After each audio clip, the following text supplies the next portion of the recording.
Allah, Pak. Allah menurunkan hujan, itu jatuhnya harus ke tanah, dan kemudian harus dialirkan ke sungai, dari sungai harus ke laut, Pak. Tidak boleh dia muter di jalan. Jadi solehnya Kepala UPTD Bina Marga itu bukan hanya salatnya. Solehnya bukan hanya pergi umrohnya. Solehnya ketika jalan raya ketika hujan tidak ada kubangan. Jalan raya ketika hujan tidak banjir. Jalan raya ketika hujan drainase.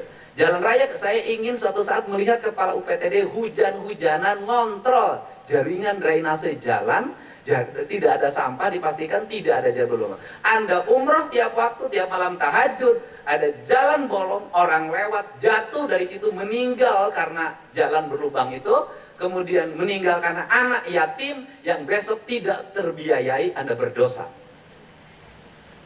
Di luar negeri Anda bisa digugat di class action dan minta ganti rugi. Saya tidak boleh di Jawa begitu. Ada jalan bolong, Anda bertindak. Kalau tidak ada duitnya, tidak akan bilang sama saya. Pasti saya perbaiki waktu itu juga. Ini penting, Pak.